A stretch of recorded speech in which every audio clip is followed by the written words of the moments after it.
पशुपालकांसाठी एक मोठी आणि दिलासादायक बातमी समोर आली आहे। आता चारा आणि बियाणे मोफत मिळणार आहेत, तेही 100% अनुदानावर।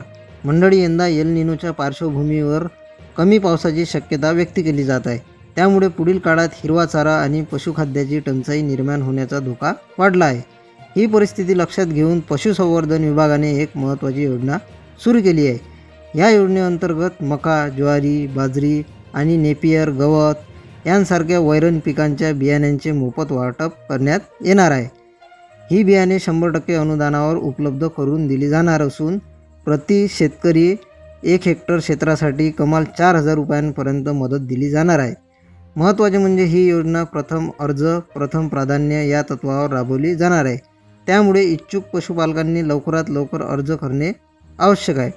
अर्जासाठी आवश्यक कागदपत्रे 7/12 उतारा, 8 रेशन कार्ड, आधार कार्ड, जनावरांचा टॅग क्रमांक, बँक पासबुक झेरॉक्स, अपत्य प्रमाणपत्र, रहिवासी दाखला। ज्या पशुपालकांची संबंधित पोर्टलवर नोंदणी आहेत आणि जे नोंदणीकृत दुग्ध उत्पादक आहेत ते या योजनेचा लाभ घेऊ शकतात। मंडळी, ही महत्त्वाची माहिती इतर पशुपालक आणि दुग्ध उत्पादक शेतकऱ्यांपर्यंत नक्की पोहोचवा। अशाच महत्त्वाच्या माहितीसाठी व्हिडिओला लाईक, शेअर आणि चॅनलला सबस्क्राईब करा। धन्यवाद।